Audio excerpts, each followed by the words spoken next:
प्रभु के नाम की तारीफ हो कि प्रभु ने इस समय अपने चरणों में आने के लिए हमें अनुग्रह दिया कि हम उसकी उपस्थिति में उसके जीवित वचन के ऊपर मनन कर सकें। तो आइए परमेश्वर के वचन में से पढ़ेंगे, सब ध्यान से सुने। प्रोवर्ब्स चैप्टर 13 वर्स 13, नीति वचन 13 का 13। जो वचन को तुच्छ जानता वह नष्ट हो जाता है, परंतु आज्ञा के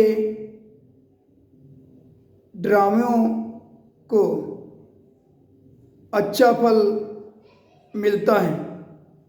इधर हमने परमेश्वर का वचन पढ़ा जो हम सब ने परमेश्वर की उपस्थिति में सुना है।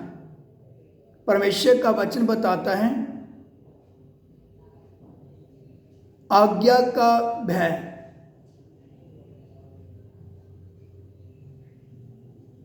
जो आज्ञा का भय को मानते हैं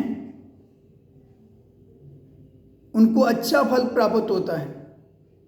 आज कितने लोग वचन सुनते हैं, समझते हैं, मगर वचन को समझकर जैसे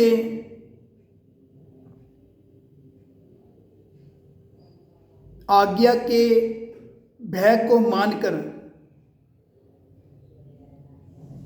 परमेश्वर के पीछे चलना वह चलते नहीं हैं। जैसे परमेश्वर का वचन बताता है, मन फिराओ और लौट आओ ताकि तुम्हारे पाप मिटाए जाएं और प्रभु के सन्मुख से विश्राम के दिन आए। जैसे परमेश्वर का वचन बताता है, जो विश्वास करे और बपतिस्मा ले उसी का उद्धार होगा, परंतु जो विश्वास ना करे वह दंड पाएगा, वह दोषी ठहराया जाएगा।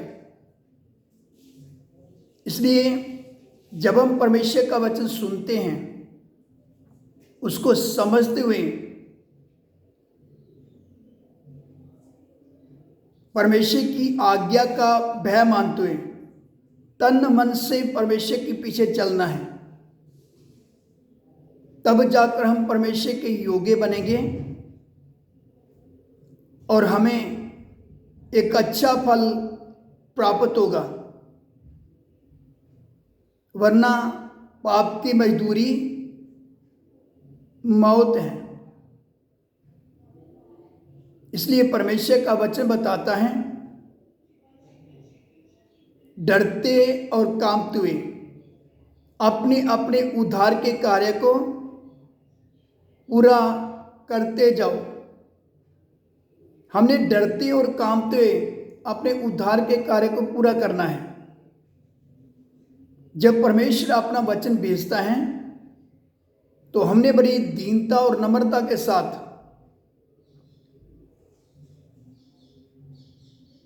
परमेश्वर की आज्ञा का भय मानते हुए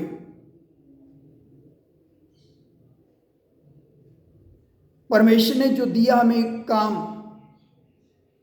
बड़ी रिस्पॉन्सिबिलिटी के साथ, जिम्मेवारी के साथ उसको पूरा करना है।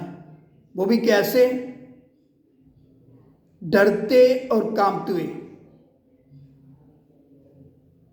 तब जाकर हमारे जीवन में परमेश्वर का कार्य पूरा होगा। जब प्रभु ने हमारे अंदर उद्धार का कार्य आरंभ किया है। इसलिए अगर परमेश्वर का डर, परमेश्वर का भय हमारे ऊपर नहीं है तो हमारे जीवन में कभी परमेश्वर का कार्य कभी पूरा नहीं हो सकता।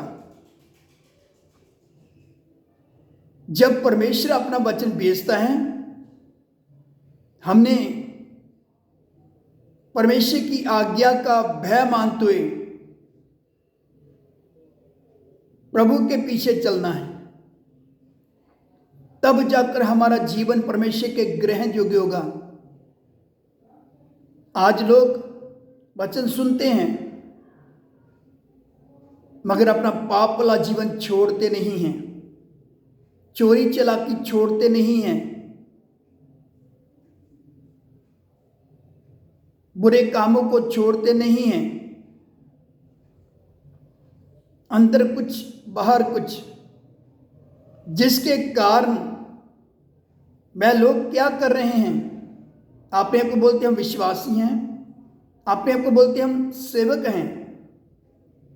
इस वर्तमान युग की कलीसियों की हालत बहुत गंभीर है, सेवकों की हालत, विश्वासियों की हालत बहुत गंभीर है।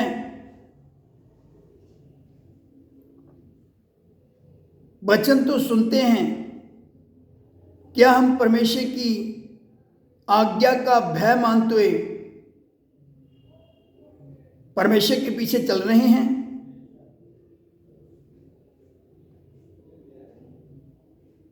क्या हमने अपने स्वार्थ को छोड़ दिया? क्या हमने अपने आप का इनकार कर दिया? आज भी यदि हमारा मन दुनियादारी में, संसार में लगा हुआ है, जिसके कारण हम परमेश्वर के वचन को तुच्छ जानते हैं, तो हम अपनी बर्बादी करेंगे। बर्बादी के अलावा और कुछ नहीं है, जिसके कारण परमेश्वर का वचन बताता है यहोवा के आज्ञा के भय मानने वालों को एक अच्छा फल प्राप्त होता है। जो यहोवा परमेश्वर की आज्ञा का भय मानते हैं उनको एक अच्छा फल प्राप्त होता है। अच्छा फल क्या है? हम अपने पापों से मन फिराएंगे, हमारा जीवन परमेश्वर के ग्रहण योग्य होगा, हम स्वर्ग के लिए तैयार होंगे, अनंत जीवन पाते हुए अनंत काल अपने परमेश्वर के साथ सदा सर्वदा वास करेंगे। अगर हम परमेश्वर की आज्ञा का भय नहीं मानते तो फिर पाप की मजदूरी मौत है।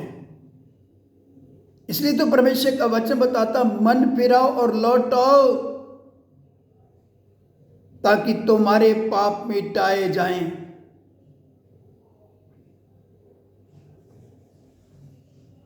इसलिए हमने अपना पाप वाला जीवन छोड़ना है, पाप को छोड़ना है,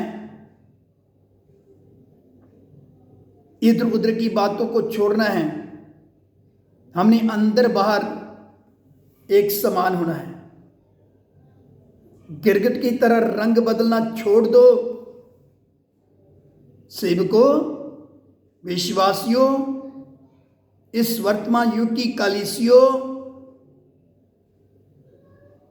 परमेश्वर की आज्ञा का भय मानते हुए जो उसने सौंपा हमें काम है, उस काम को पूरा करें। परमेश्वर की आज्ञा का भय मानते हुए, तब जाकर हमें एक अच्छा फल प्राप्त होगा। अनंत जीवन पाते हुए अनंत काल हम अपने परमेश्वर के साथ वास करेंगे, वरना अनंत दंड पाते हुए हम अनंत काल तक नरक की आग में पड़े अनंत काल तक जलते रहेंगे। पाप की मजदूरी मौत है। जिसके कान हो वह सुन ले। वचन को तुच्छ जानने वाले अपने जीवन का नाश करेंगे, अपने जीवन को बर्बाद करेंगे। जो यहोवा अपने परमेश्वर की आज्ञा का भय मानते हैं उनको अच्छा फल प्राप्त होगा। वे अपने परमेश्वर के साथ सदा सर्वदा वास करते हैं। अपने परमेश्वर के साथ रहेंगे।